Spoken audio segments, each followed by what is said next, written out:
एक बड़ी अद्भुत बात कही, सुवेश। और सुवेश क्या है? जिस वेश पर भगवान प्रसन्न हो वही सुंदर वेश है। श्री बिंदु जी महाराज कहते हैं, बताऊं तुम्हें श्याम मैं कि मैं क्या हूं, जो सच पूछिए तो बहुरूपिया हूं। तरह तरह के रूप रखता हूं, किस रूप पर आप प्रसन्न हो जाएं, किस वेश पर आप प्रसन्न हो जाएं। भक्ति मूर्ति माता मीरा कहती हैं, जिन भेषा मारो साहिब दीजे, सोई भेष धरूंगी, बाला में बेड़ा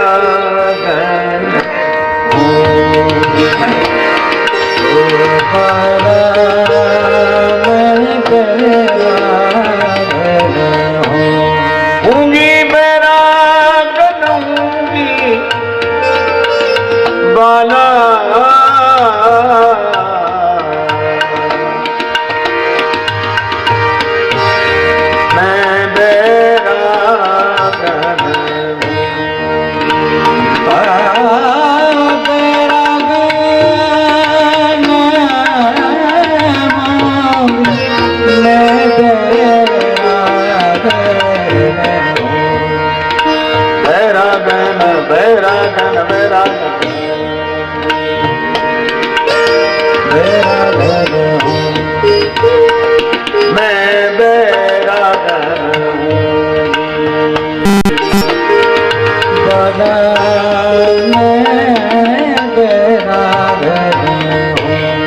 देखो, वेश वह जिस पर भगवान नीच है। गोपियों ने जैसे ही वेणुवादन सुना, भगवान श्री कृष्ण की बांसुरी, इस बांसुरी का जादू ही अद्भुत। मधुवन में धूम मचाई हो मुरलिया हरि की, और यह बांसुरी बजी, और ऐसी दिव्य रासलीला जिसे देखने के लिए जिन्होंने काम को दग्ध कर दिया, ऐसे भगवान शंकर आए हो। वृंदावन में वंशी बाजी, तीन लोक धुन छाई।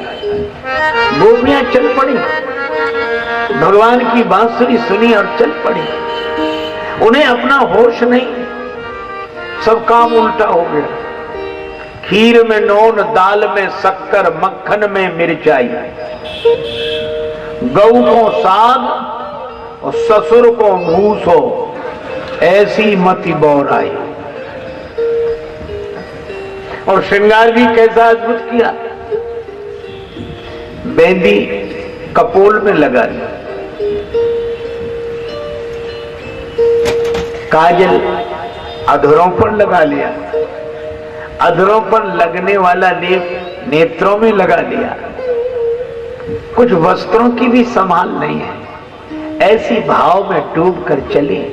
इनका वेश भले ही कुवेश हो, लेकिन यही सुवेश है जिस पर भगवान बीत जाते हैं, भगवान प्रतीक्षा करते हैं। श्रीमद् भागवत में कहा, भगवान अपिता रात्रि शरदोत फुल्ल मल्लिका। भगवान भी जिनकी प्रतीक्षा करें, भगवान भी जिनका दर्शन करना चाहे, ऐसे गोपियों के सुवेश को बारंबार प्रणाम है।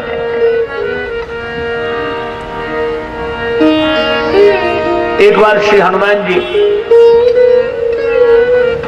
जानकी माता के पास गए। जानकी माता श्री अवध में भीतर भवन में बैठी श्रृंगार कर रही थी, सिंदूर लगाया मांग में। श्री हनुमान जी ने कहा कि माता ये काहे को लगा, ये सिंदूर क्यों लगाया? अब जानकी माता कैसे समझाए उन हनुमान जी को जिनका न विवाह न सगाई, उन्हें कैसे समझाए? तो मां ने कहा कि इससे प्रभु प्रसन्न होते हैं। हनुमान जी ने सोचा कि जब इतने से सिंदूर लगाने से भगवान इतने प्रसन्न होते हैं, बाहर गए, पूरे शरीर में ही सिंदूर लगा लिया और सिंदूर लगाकर राम जी के पास गए और राम जी ने हनुमान जी का जो ये स्वरूप देखा तो राम जी खिलखिलाकर हंसने लगे और राम जी को हंसते देखा तो हनुमान जी बोले माता ठीक कह रही, भगवान प्रसन्न होते, देखो कितने प्रसन्न हो रहे हैं। और तब से श्री हनुमान जी पर ये सिंदूर चढ़ाने की परंपरा चली आ रही है। अब आप सोचो, सिंदूर से पूरे बदन को लाल कर लेने वाले हनुमान जी का यह वेश भी सुवेश है, क्योंकि इस पर राम जी रिझ गए हैं, राम जी प्रसन्न हो गए हैं। मीरा माता के इस वेश पर भगवान प्रसन्न हो गए हैं, गोपियों के इस वेश पर भगवान प्रसन्न हो गए हैं। देखो, भगवान को बनावट अच्छी नहीं लगती, निवेश बनाकर तो शूर्पणखा आई थी, रुचिर रूप धरि प्रभु पहुंच जाई,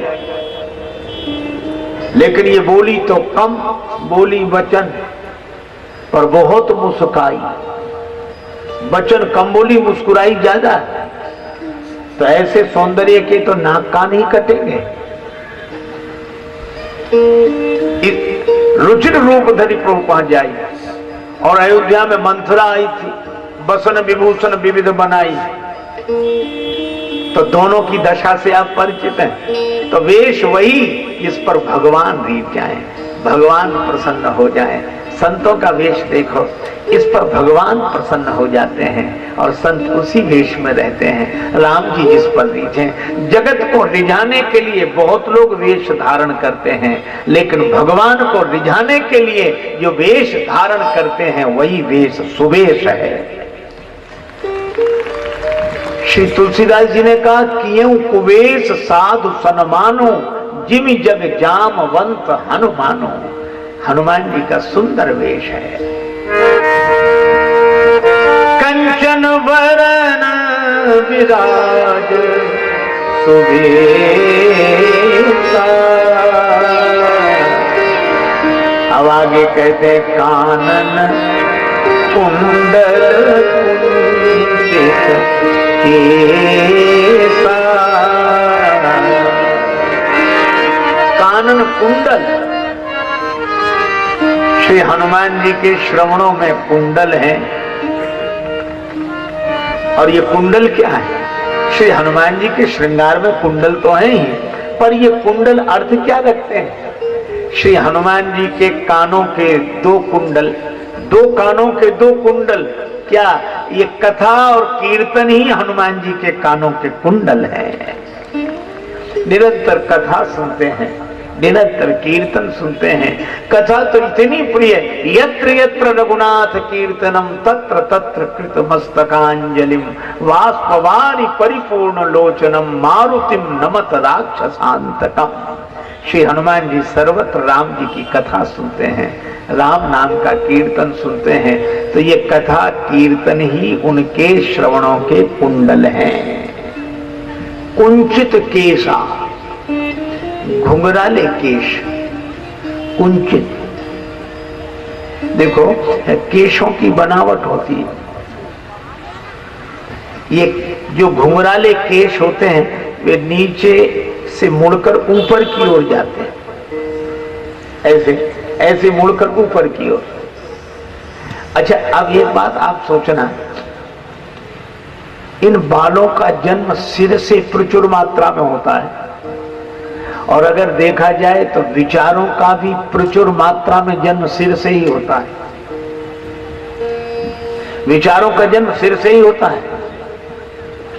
और कुंचित केश का, जिनके केश ऊपर से निकलकर नीचे की ओर जाए, मानो जगत की ओर जा रहे हैं। और जिनके केश, श्री हनुमान जी के केश कैसे का, ये निकलकर नीचे मुड़कर ऊपर की ओर जाते हैं। जिनके केश भगवान की ओर मुड़े, ऊपर वाले की ओर मुड़े, ऊपर की ओर मुड़े, ऐसे श्री हनुमान जी के केश हैं। उनके विचार परमात्मा से जुड़े हुए हैं, उनके बाल कुंचित हैं। ये भगवान श्री राम जी की ओर जुड़े हुए, जिनके केश भगवान से जुड़े हों। इसीलिए श्री तुलसीदास जी महाराज ने एक दोहा कहा बड़ा प्रसिद्ध, उनसे जब कहा गया कि आप चंदन और ये सब रखते हैं तो उचित न पिय त्याग। श्री रत्नावली जी ने कहा तो त्याग उचित नहीं है। श्री तुलसीदास जी ने कहा कटे एक रघुनाथ संग बांध जटा सिर केश, हम तो चाखा प्रेम रस पत्नी के उपदेश। हमने ये जटाएं बांध ली हैं, ये बाल बंध गए, अर्थात इन विचारों को समेटकर एक परमात्मा के नाम पर हमने जटा बांध ली है। और हम लोग मुड़ते भी हैं। मुड़ने का अर्थ क्या? मुड़ गए, जगत से जगदीश की ओर मुड़ गए, प्रपंच से परमात्मा की ओर मुड़ गए। और तीर्थ में जाते हैं तो जरूर मुड़ते हैं। लोग कहते तीर्थ गए मुड़ाए से, अच्छा मुड़े नहीं तो मुड़े काहे को? जैसे थे वैसे ही बने रहे तो मुड़े काहे को? इन बालों ने क्या बिगाड़ा था? मुड़ने का मतलब बार बार अपने मन को भगवान की ओर मोड़े। पर हमारे एक परिचित सज्जन है, वे हमेशा मुड़ते हैं पर आज तक नहीं मुड़े हैं। तो हमने उनसे कहा कि आप मुड़ते तो बराबर हो पर मुड़ते नहीं हो। तो कहने लगे हम इसलिए थोड़े ही मुड़ते हैं कि हम मुड़ गए, हम तो इसलिए मुड़ मुड़ाए 3 गुण सिर की मिट जाए खाज, खाने को बढ़िया मिले लोग कहें महाराज। अरे भाई ऐसा नहीं। हनुमान जी के केश कुंचित हैं, ऊपर की ओर मुड़े हुए, भगवान की ओर मुड़े हुए, भगवान से जुड़े हुए।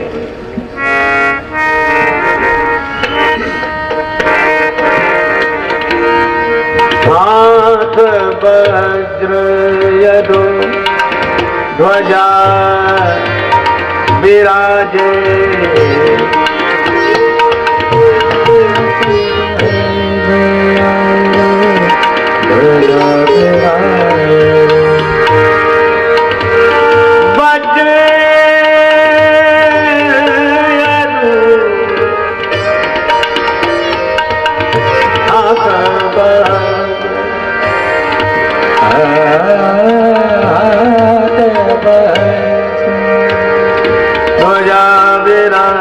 हाथ वज्र अरु ध्वजा विराज, हाथ वज्र हाथ वज्र हाथ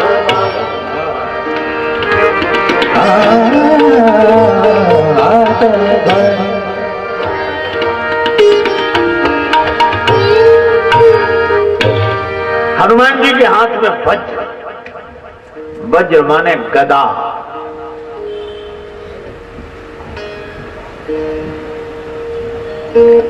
आप विचलित ना हो, आराम से बैठे रहे, हनुमान जी के हाथ में है सब।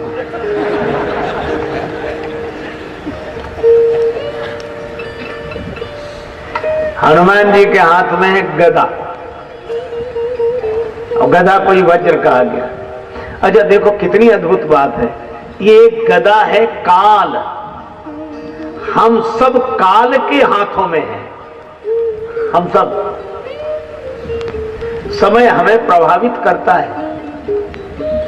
हम जून में जनवरी के ढंग से नहीं रह सकते, जनवरी में जून के ढंग से नहीं रह सकते है? एक महात्मा रहते थे हिमालय में, उनके शिष्य रहते थे यहाँ। बुलाया कि गुरुजी जरूर पधारो। गुरुजी बोले गर्मी के दिन हमें हिमालय छोड़कर आवे। आ जाओ गुरुजी। आए। सेठ जी ने बड़ा इंतजाम किया, पानी भरवाया कमरे में, बर्फ रखवाया, पंखे चलवाए। गुरुजी आए कि वाह वाह वाह, तूने तो हिमालय को यहाँ उपस्थित कर दिया, वाह वाह। सेठ जी का मुनीम था, उसने सोचा हमारे गुरुजी आएंगे तो हम भी ऐसे ही इंतजाम करेंगे, चाहे लाख गरीब सही कर्ज हो जाए। और हुआ वही। मुनीम के गुरुजी भी आए, पर अंतर यही, सेठ जी के गुरुजी आए थे जून में और मुनीम के गुरुजी आए जनवरी में। गुरुजी आए तो कहने लगा कमरा धुलवाओ, पानी भरवाओ, पंखे चलवाओ। गुरुजी ने कहा यह क्या कर रहे हो? बोला हम लाख गरीब सही, आप तो परवाह मत करो। अब बोलो ऐसी व्यवस्था में रात भर रह जाएं तो सवेरे गुरुजी उठेंगे कि उठाना पड़ेगा? समय का विचार नहीं किया। तो हम लोग काल के हाथों हैं, काल हमें व्यापता है, लेकिन अद्भुत बात यह है कि काल के हाथ में हम सब हैं और हनुमान जी के हाथ में काल है। काल हनुमान जी के हाथ में, और यही घटना सिद्ध भी करती है कि श्री हनुमान जी ने बाल्यकाल में सूर्य भगवान को ही मुख में रख लिया। काल हनुमान जी के हाथ में, और इसीलिए काल नेम, नेम कहते चक्र को, काल का चक्र माने समय का चक्कर सबको परेशान करता है, लेकिन इस काल नेमी पर विजय पाने वाले श्री हनुमान जी महाराज हैं। तो काल हनुमान जी के हाथ में है, काल से न डरे। जो हनुमान जी की शरण में है उनका काल भी कुछ नहीं बिगाड़ सकता, क्योंकि हनुमान जी काल के भी काल हैं। ये काल गदा हनुमान जी के हाथ में, और कितनी अद्भुत बात, हाथ वज्र और ध्वजा विराजे। जिसके हाथ में काल होगा, जिसके हाथ में समय होगा, वही राम जी के यश की ध्वजा सर्वत्र फहरा सकता है। उसे काल प्रभावित नहीं करता, वह तो राम जी की ध्वजा को सर्वत्र सब जगह हाथ वज्र और ध्वजा विराजे, कांधे मूंज जनेऊ साजे। यज्ञोपवीत धारण करते हैं, मूंज यज्ञोपवीत मूंज का, और मानो श्री सीता राम लक्ष्मण इन तीनों का ऋण श्री हनुमान जी कंधे पर स्वीकार करते हैं। हाथ वज्र और ध्वजा विराजे, कांधे मूंज जनेऊ साजे।